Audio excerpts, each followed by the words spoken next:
Growing up, my dad wanted me to become an engineer, while my mom wanted me to become a doctor, but I wanted to become a comic artist. And whenever they saw me practicing my art or growing up in general, they would say things like, "Focus on your books," or "Nobody will pay you for that." And after a while, I almost started believing that. Fast forward a few months later, I got into SS1, or my senior year as you guys would call it, and I started dealing with chemistry, further mathematics, and my favorite, biology. I was lucky to have a mom like mine because she was a biology teacher, and the learning didn't stop in the classroom because she would always say something biological whenever we went on a road trip. "Brian, look at that plant. Do you know what it's called?" "No, Mom." "What's it called?" "Talinum triangulae." And because of these random biology facts, the subject was pretty easy for me. So much so that I was breezing through tests and exams with minimal effort. I wasn't getting all the marks, but I was getting an over average without even studying. Fast forward to when I got to SS3, or 12th grade as you guys would call it. It was my final year of secondary school, aka high school, and we were studying and preparing for final exams. There's a lot of study-focused activities and even rumors started floating in the air. So one day I'm chilling in class and I catch this rumor that the best performing students are going to receive awards at our graduation ceremony.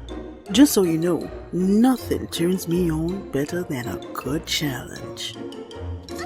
Besides, my best in volleyball trophy could use a companion. So I get into full study mode. When I tell you I was studied, man, I mean it. Exams time came. I did my part and bounced out of there. And a few months later, graduation ceremony. My dad got me a nice suit, the school hired a barber, and he did not disappoint. Too much. The gown and hat fit right. I was ready to receive my Best in Biology award. So we were all sat down while the events for the day went on. It was a Catholic boarding school, so I think we had morning mass before the whole award show. Each of us was handed a book that contained the order of the events. I don't know what it's called. If you do, comment down below. Looking back, I now understand why we're not supposed to see the future. I wish I didn't see the future at that point, because as soon as I got my copy of the book, I swiped straight to the awards section, and I guess I broke my own heart. So apart from biology, I was also really good at English language. I had a friend that was also really good at it. I think his mom was an English teacher or something. I can't remember. So this friend I mentioned won Best in English. I mean, I was cool with it because I knew for a fact that he deserved it. Before I proceed, let it be on the record that I didn't ask for much. All I wanted was Best in Biology. I had my credentials and I put in the work.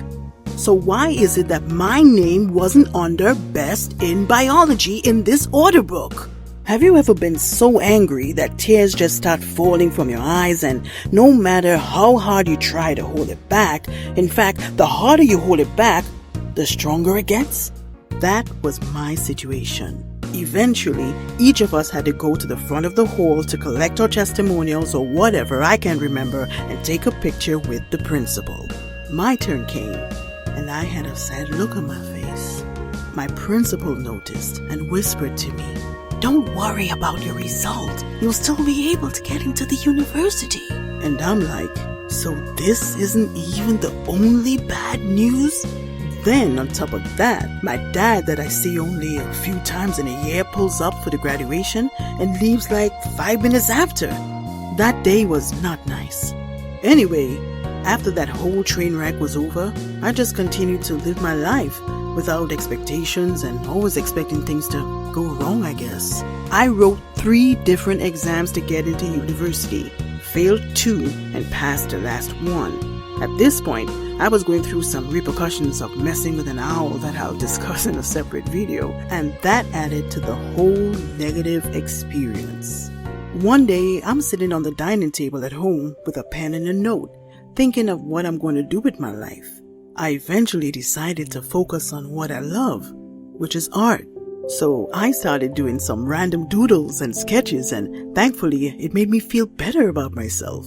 I went onto YouTube and started watching more tutorials on how to draw figures, and I eventually came across a popular YouTube animator called Spoozy. His art style motivated me to create something of my own, and so I did.